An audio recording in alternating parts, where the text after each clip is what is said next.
Salut EB3! Aujourd'hui, nous allons parler de la division et comprendre ce que c'est.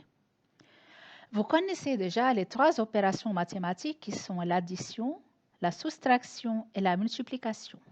La division, c'est la quatrième opération qu'il faut apprendre et ainsi vous connaîtrez toutes les opérations utilisées en maths.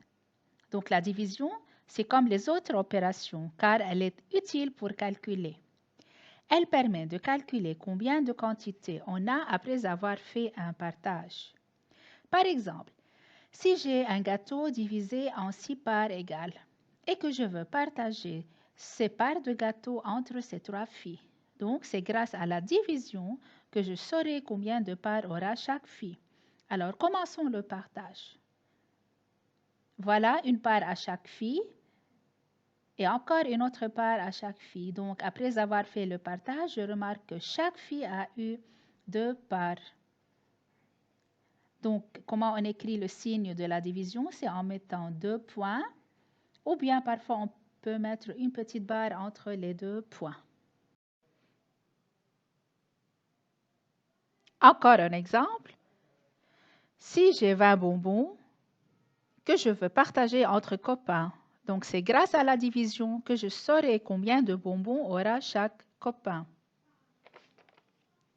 Alors, diviser, faire une division, cela veut dire partager une quantité et la couper en plusieurs parts égales.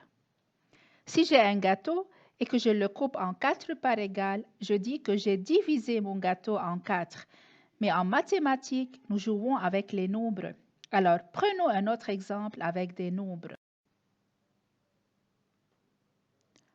Encore un autre exemple de partage. Si j'ai 12 sucettes que je veux partager à égalité entre ces 3 enfants. Donc, comment je fais? Je commence par donner une sucette au premier enfant, une sucette au deuxième et une sucette au troisième enfant. Ainsi, chaque enfant aura une sucette. Alors, de 12, j'ai enlevé 3. Il me reste 9 sucettes. Donc, je peux continuer à les partager. Donc, je continue. Je donne encore une au premier enfant, une au deuxième, une au troisième. Ainsi, chaque enfant va avoir encore une nouvelle sucette et au total, chaque enfant a 2 sucettes. Il m'en reste 6. Donc, est-ce que je peux continuer? Bien sûr que oui. Donc, je continue. Je donne encore une sucette au premier, une sucette au deuxième, une sucette au troisième. Voilà. Et ainsi, chaque enfant va avoir 3 sucettes. Et qu'est-ce que je fais avec les 3 sucettes qui restent? Bien sûr, je peux continuer à les distribuer. Donc, je donne encore une au premier, une au deuxième et une au troisième. Et voilà une nouvelle sucette à chaque enfant. Ainsi, chaque enfant va avoir 4 sucettes. Alors, voilà le calcul que j'ai fait. Au début, j'avais 12. J'ai enlevé 3. Il m'en reste 9. De 9, j'ai enlevé 3. Il m'en reste 6. De 6, j'enlève 3, il me reste 3. Et de 3, j'enlève 3 et il m'en reste 0. Donc, c'est une division sans reste parce qu'à la fin du partage, il ne reste aucune sucette. Donc, comme vous avez vu là, j'ai fait la soustraction plusieurs fois. Donc, combien de fois j'ai fait la soustraction? Combien de fois j'ai enlevé le 3? Si vous comptez, j'ai enlevé le 3 4 fois. 1, 2, 3, 4. Donc, ça s'appelle une soustraction répétée, mais qu'on va remplacer par une division. Donc, regardez, une soustraction répétée qu'on va remplacer par une division. On écrit alors 12 divisé par 3 égale 4. Donc, 12, c'est le nombre de sucettes que j'avais au début. 3, c'est le diviseur. Ça s'appelle le diviseur. Ça veut dire c'est le nombre d'enfants auquel j'ai fait la distribution. Et 4, ça s'appelle le quotient. Ça veut dire c'est le nombre de sucettes que chaque enfant a eu à la fin du partage. En tout cas, vous allez voir le mot quotient et diviseur dans votre fichier à la page 88. Prenez le fichier à la page 88. Pour un bon départ, Rami veut ranger 24 balles de tennis dans des boîtes. Donc, faites attention, c'est écrit dans des boîtes et non pas dans une boîte. Donc, Rami ne veut pas mettre les 24 balles dans la même boîte. il veut avoir plusieurs boîtes. Alors, comment il décide de faire? Donc, je lis la deuxième phrase. Il en met 4 par boîte. Ça veut dire qu'il décide de les partager par 4.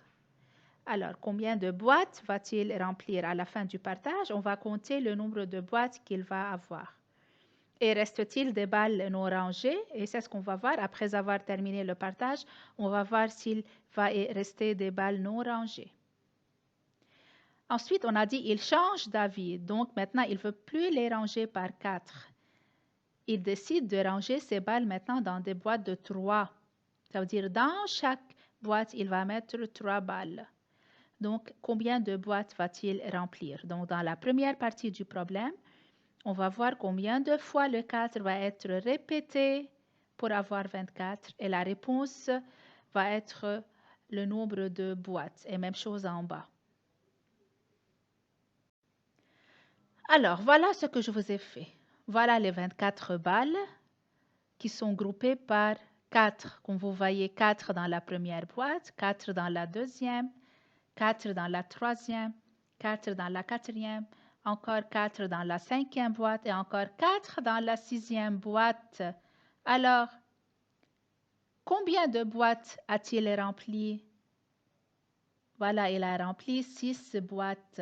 Alors, quelle équation on va écrire? 24 divisé par 4 égale combien? Alors, pour trouver la réponse, on va réfléchir à la table de 4. On dit 4 fois combien égale 24? Ça veut dire combien de fois je répète le 4 pour avoir 24? Donc, c'est 4 fois 6. Donc, la réponse, c'est 6.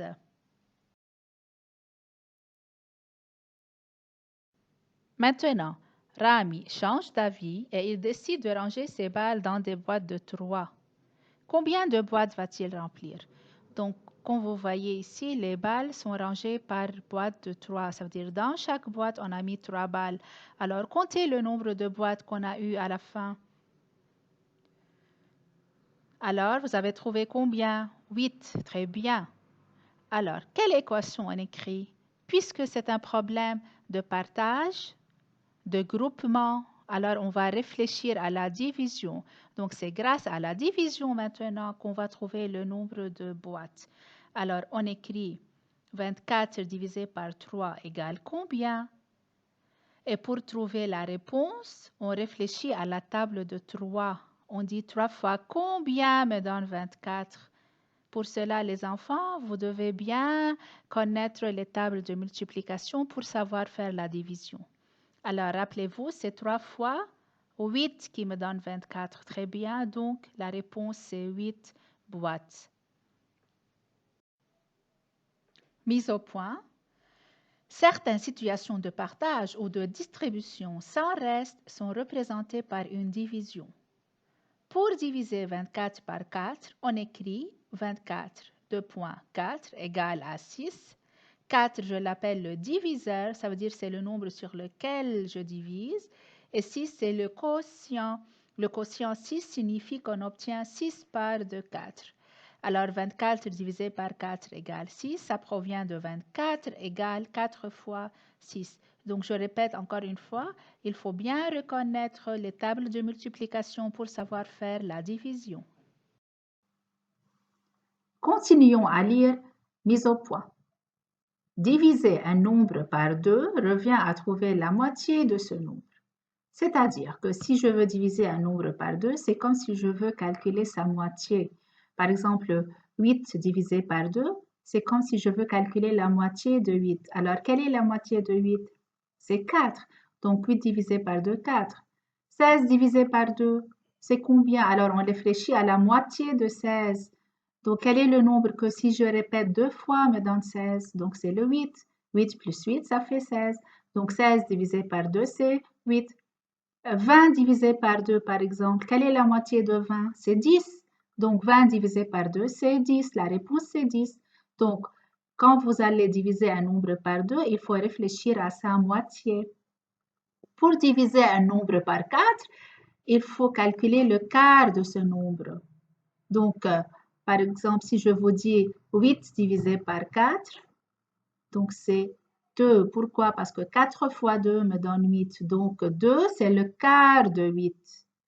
Si je vous demande de calculer le quart de 16, donc pour calculer le quart de 16, il faut le diviser par 4. Alors, il faut réfléchir à la table de 4. 4 fois combien me donne 16? C'est 4. Donc, le quart de 16, c'est 4. Le quart de 24, par exemple, ça veut dire que je dois diviser 24 par 4. Et pour savoir la réponse, je fais 4 fois combien me donne 24? C'est 4 fois 6. Donc, le quart de 24, c'est 6. Ainsi de suite. Par exemple, 40 divisé par 4. Donc, je calcule le quart de 4. Et pour calculer le quart, regardez ce qui est écrit en bas. C'est la moitié de la moitié. Donc, quel est le quart de 40? Donc, on fait la moitié de 40, c'est 20. La moitié de 20, c'est 10. Donc, le quart de 40, c'est 10. Alors, ces trois remarques sont à retenir par cœur. Passons maintenant au numéro 1 et au numéro 2 à la page 88. Donc, comme vous voyez là, dans le numéro 1, ils ont demandé de diviser par 2. Et dans le numéro 2, ils ont demandé de diviser par 4. Donc, rappelez-vous, pour diviser par 2, pour diviser un nombre par 2, revient à trouver la moitié de ce nombre. Alors, il faut réfléchir à la moitié de 10, à la moitié de 20, à la moitié de 16, ainsi de suite. Ou bien, on peut réfléchir à la table de 2 et on dit 2 fois combien me donne 10, 2 fois combien me donne 20, 2 fois combien me donne 16, ainsi de suite. Pour le numéro 2 aussi, on peut réfléchir à la table de 4. On dit 4 divisé par 4 égale à combien? Alors, on dit 4 fois 1 me donne 4. 12 divisé par 4, alors on dit 4 fois combien me donne 12? C'est certainement 4 fois 3. Donc, si j'ai 12 bonbons que je veux partager entre mes 4 copains, donc combien de bonbons aura chaque enfant? Donc, chacun aura 3 bonbons. Si j'ai 16 bonbons et que je veux partager entre mes 4 copains, combien de bonbons aura chacun? Donc, 16 divisé par 4, on dit 4 fois combien me donne 16? C'est 4 fois 4. Donc, chacun de mes copains aura 4 bonbons. Pour le 80, 80 divisé par 4. Alors, il y a plusieurs façons pour faire. Ou bien, je calcule la moitié de 80, c'est 40. Et la moitié de 40, c'est 20. Donc, pour calculer le quart de 80, on fait la moitié de sa moitié et la réponse sera 20. Ou bien on réfléchit au nombre qu'on répète 4 fois et qui me donne 80, donc c'est le 20. Car si on fait 20 plus 20 plus 20 plus 20 4 fois, c'est 80. Donc là, il faut réfléchir aux tables de 2 et 4. Donc rappelez-vous, il faut bien reconnaître les tables de multiplication pour savoir faire la division. Passons maintenant à la page 89. Donc, comme vous voyez ici, dans tous ces numéros, il faut utiliser les tables de multiplication pour trouver la réponse. Dans le numéro 6, par exemple, 56 divisé par 8, pour trouver la réponse, vous réfléchissez à la table de 8. Vous dites 8 fois combien me donne 56 et vous trouvez la réponse. Et vous faites la même chose pour les autres. 9 divisé par 9, c'est combien d'après vous? Réfléchissez. Si j'ai 9 bonbons que je veux distribuer entre mes 9 copains, donc combien de bonbons aura chacun de mes copains? Donc certainement, chacun va avoir un bonbon. Donc la réponse sera 1. Dans le numéro 3, vous avez 46 divisé par 2. Regardez, je vais expliquer en bas comment je peux calculer la moitié de 46. Parce que je vous rappelle, quand je divise par 2, ça veut dire que je suis en train de calculer la moitié de ce nombre-là. Donc 46, c'est 40 plus 6. Donc la moitié de 40, c'est 20. La moitié de 6, c'est 3. Alors on fait 20 plus 3 égale 23. Donc la moitié de 46, c'est 23. Donc 46 divisé par 2, c'est 23. Car si je fais 23 plus 23, c'est 46. Dans le numéro 5, vous avez 0 divisé par 7 et 0 divisé par 5. Ça veut dire quoi? Ça veut dire que je n'ai aucun bonbon, j'ai 0 bonbon et que je partage entre mes copains. Donc, puisque je n'ai pas de bonbons, donc combien de bonbons aura chacun de mes copains? Bien sûr que c'est 0, donc la réponse c'est 0. Dans le numéro 3, vous avez 6 divisé par 1. Ça veut dire quoi? Ça veut dire que j'ai 6 bonbons que je vais partager avec mon copain. Donc, certainement, il aura 6. Donc, la réponse est 6. Toujours, quand je divise un nombre par 1, le nombre reste tel qu'il est. Par exemple, 20 divisé par 1, c'est 20. 7 divisé par 1, c'est 7. Et à la fin de ma leçon, n'oubliez pas de bien réviser toutes les tables de multiplication. Et à bientôt dans une nouvelle vidéo.